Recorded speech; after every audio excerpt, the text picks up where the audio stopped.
Appreciate that you're not going to change Singapore. You have to change your attitude towards Singapore. Meet Daniel, a British expat who's been in Singapore for over 20 years, living with his Singaporean wife and son, who attend a local school. Daniel is an English teacher and a big fan of Singapore. He shared what makes this place much more progressive than England, why Singaporeans sometimes seem abrupt to Westerners, and how it feels for a foreigner to be called Ngmo in Singapore. I'm Max, let's go! What struck me really was that Singapore seemed to have the best of both worlds. So I had been backpacking around Southeast Asia and loved, places like Cambodia, Burma, Thailand, and the people, the culture, the food. And then when I got to Singapore, it's like, I'm still in Asia, there's still all this food, and the people are really great. There's some differences there, but then you've got everything's in English. The schools are in English, the government's English. You're sort of, driving on the same side of the road sign's the same. I just felt very comfortable here. The funny culture shock, I suppose, in Singapore was the abruptness you could face in terms of service staff and people, but I'm not saying everyone's abrupt. I think there needs to be a bit of warm-up period before people sort of open up to you here. You could go to the coffee shop and you give the money and they just throw the change on the counter and you go, okay, and you sort of pick up the change. You go, oh, okay, that's interesting. And then, the kind of abrupt, go, oh, hello, what do you want? Oh, okay, no niceties then. Okay, I'll have this. You could really get annoyed by that, and probably people do, and that's why they don't stick around. Yeah. It's just too much of a culture shock, maybe. Yeah. That abruptness. That's just a language thing. Now when I go back to UK and people are super nice to me in shops and they're making conversation, I'm like, what are you talking to me for? I'd be in a post office, a post office in Singapore. I'd be going, oh, hello. I'm wishing to send this parcel to back home, and I'm giving them the whole my life story, and they're looking at me going, "What do you want?" Also, it's a thing in Singapore, like how the weather changes here. How your perspective towards the place changed from when you just arrived here till now? I think society has relaxed, definitely. I saw a big change in the children. Oh. Yeah, that was. And I think, obviously, it would overspill now because I stopped teaching in the government schools in 2016. So it was like early 2000s to mid 2010s. When I first started teaching, the classrooms very regimented. Children would not stand up and say anything. You have to really try and get them to stand up and express their thoughts, especially if we're doing debate style enrichment programs. And the public speaking, everyone hates it, so you're kind of, even in the West, people hate public speaking. So, but I did find over the years, gradually, children were very happy to express their thoughts. Because I found earlier, what do you think? It's kind of, what do you mean, what do I think? Do you, being from the UK, do you think what approach is resonates with you more? The local school approach, or more academically shifted, or the international schools, the more laid back one? Okay, this is a very difficult question now that my boy is in this system. Yeah. Because before I would have said, local system, awesome. Yeah, push them, homework, drill them. You find that, especially with the fact that the children are never really away from school. So after the school finishes, they've got enrichment. You always see children in their school uniform. I don't know when they don't wear their school uniform. Even at weekends, they'll be wearing their school uniform for enrichment programs. So before, I would have said, fantastic, very keeping out of trouble. Because, when I was a kid, I got into trouble.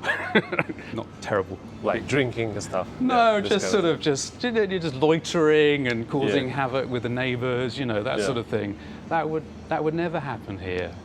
They can't, they're too tired for a while.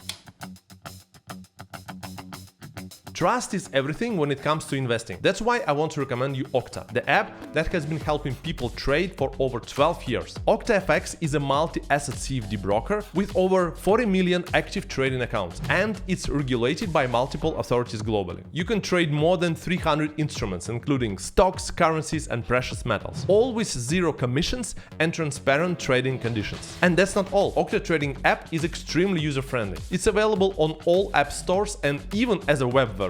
Plus, Octa offers a wealth of free educational resources, from courses on trading basics to regular webinars and live trading sessions. There is even a special feature called Space in the app for trading ideas and analytics, and a demo account for those who is new in trading. We all know that trading is a long journey, and it's better if this journey is as comfortable as possible. This app can be your reliable partner every step on the way. Octa was awarded the broker with the fastest withdrawals in Singapore in 2023. Your funds are credited quickly and you can withdraw money within just 1 hour. Start trading with Octa trading app and get a 100% deposit bonus by using my special promo code Chernov. If you deposit USD 500, you will have USD 1000 available for trading. But check terms and conditions beforehand. Download the Octa trading app now with the link in description below or by scanning this QR code.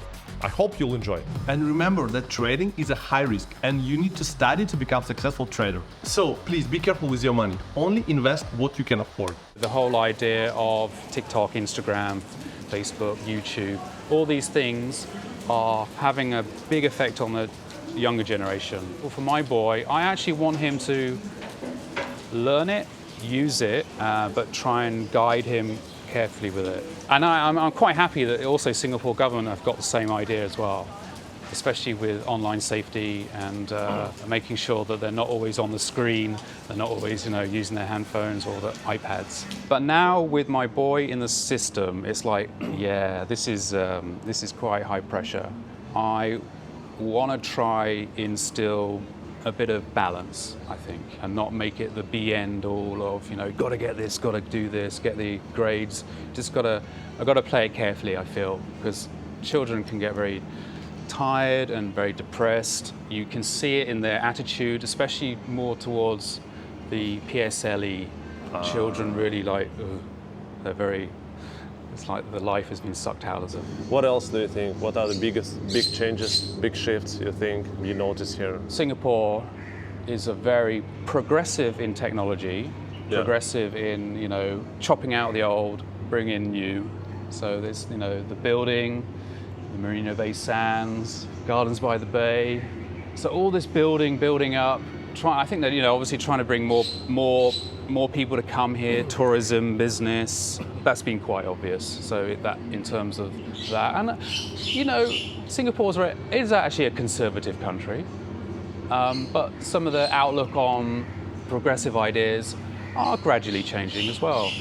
Slowly, not as obviously as fast as the West, but like 377A repeal. That's right. Like correct, a couple of years ago, this kind of thing. Yeah, so that's sort of a paper thing, but it is obviously very symbolic. You mentioned it's conservative, but it's the kind of balanced, being conservative, but still bringing new best practices from all over the world. This kind of vibe. Yeah. Yeah, because when you say conservative or liberal, it's a very, there's so many variables to those words that you've got to think, well, Singapore's quite happy to knock down old buildings and build new buildings, where in the West we go, what are you doing? That's a heritage site, Yeah. So we're kind of very conservative.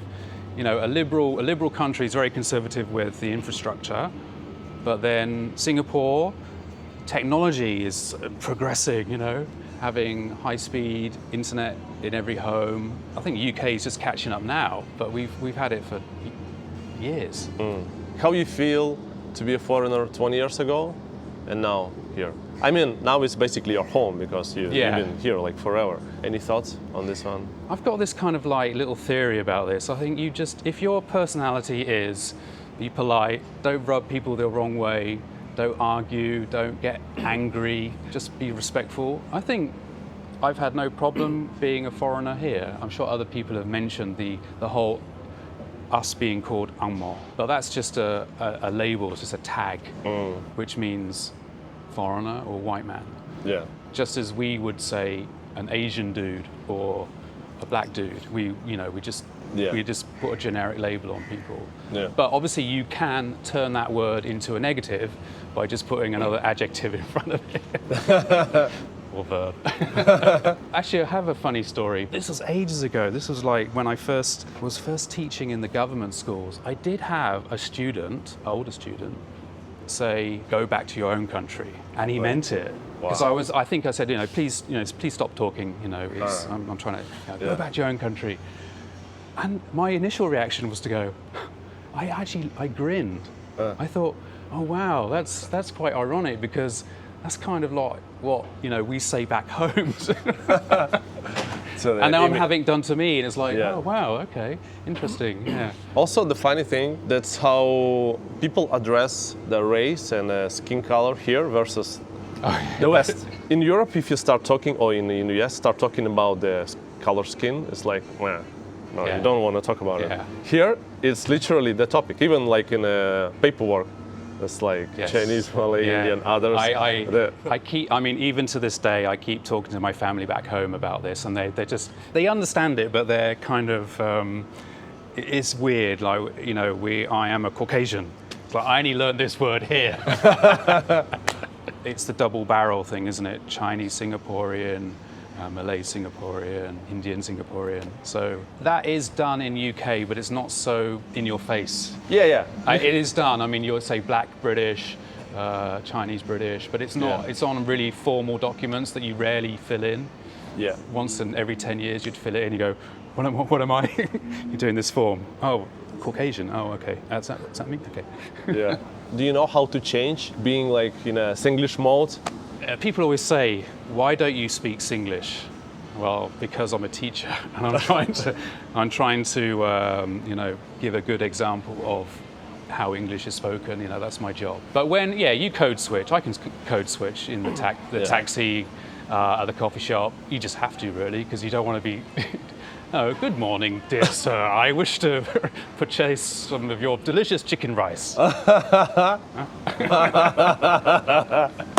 Yeah. The accent thing it's actually quite difficult to do the accent, because from learning about how the dialects work and the tones and the intonations, it's very, very different to English, and that's why there's some subtle differences, like the timing of syllables. I don't want to get too technical, but can you explain, like in simple words, like from professional standpoint, what's the features of Singlish and how they different from like traditional English? Okay, I suppose I'll make it into a few points. Then it's the grammar. So the grammar can switch around because it's kind of based on the Chinese grammar. So why like that? So that's how that's written in Chinese. Yeah. So that's why it's switched around. And they do remove a few verbs as well from sentences. And then there is obviously the la and the law, the punctuation marks at the end of sentences that give a different meaning to that whole sentence. So that's another thing. So there's the las, the laws, the les, and then there's the grammar. And then there's actually the way you speak it, which is, so in English, we change the speed of the syllables in our words. It's like, hello, how are you? They will not change the speed of the syllables. So I would say that's the three things. So I could say, no la, but that would sound weird because I'm sort of really stretching out the no, and then I'm stretching out the la, so it's no la. It's got to be do. But you can stretch a in la, no la. Yes. Oh yeah. And that's when things get really interesting. Yeah, because yes, exactly. Yes. So la has many ways of saying it. Short, uprising, down. Rising, stretching, So it is actually, it's a minefield. So there should be a degree in it, basically, a degree in Singlish. You had this very popular video on your YouTube channel. Can you give me maybe a couple of examples of that, what you talked? I suppose a couple come to mind would be, you follow me. So I'm thinking, oh, okay, you want me to walk behind you? No, that just means accompany me. Yes. Accompany me. So that's kind of like, it's not going to make a miscommunication issue. It's not going to be, because I really over egg it in the videos. I make it as though I'm really confused about what my wife just said. I wish we live in a bungalow. should be possible. So, but what's the other one? The verb for keep. So I was hearing, especially in the schools, and the children would say, "Can I keep my books?" And now, to me, keep is a possession. So it's like, well, of course, it's your book. You can keep it. It's not mine. You have it. But what they meant was, can I put it away into my bag? So there's just kind of and that I think I explained in the video. That's kind of from the Chinese word for keep, which has two meanings. It has the meaning of putting away, and it has the meaning of possession. So there's lots of words like that that have a sort of a shade of meaning for the different words that have been translated over. So yeah, I found about 30 of those words. 30. Wow. 30. I've got three videos. So some people say, no, that's what we do in America as well. What are you talking about? So there are Western culture differences plus, you know, a difference between Singapore. So I'm not, you know, it's good to learn from my mistakes as well. There was the word scolding. Scolding, Yeah, I don't know. I just found that very much a word that would be used on a child. You scold a child. You wouldn't necessarily scold an adult. You would reprimand, or you would give them a dressing down. What would be your advice for someone who has been here for like just 2 years, the foreigner, and thinking, oh, should I stay? Should I leave? Like, what would be the decision-making process? Or what would be your advice after 20 years in Singapore to someone who'd been here for just a couple of years? Appreciate that you're not going to change Singapore. You have to change your attitude towards Singapore. And that's what I learned really quickly. If you've been here for 2 years, if you're kind of annoyed at the abruptness and the kind of, why does everyone seem to be rude to me? They're not. If you get to know people, they're not. They're wonderful people. It depends on how are you here as well. If you've been a company sent you here, then and you're wondering, oh, should I continue? What are the pros and cons? Yeah, well, do analyze the pros and cons, but remember, you're not going to change Singapore. What's your main principle in life, or something really important maybe you teach your boy? Timekeeping, polite, respect others, respect everybody really. Give the benefit of the doubt. Don't judge in a way. I mean, I can judge, but I don't try to. How do I say? You let your person talk and get to speak their mind, and then you can work out what's going on. Don't sort of like first impressions or go, oh, that person's this, that person's that. If you want to hear more stories of inspirational, fun and impactful people, watch the next video. I promise you will enjoy it. No, seriously, you will.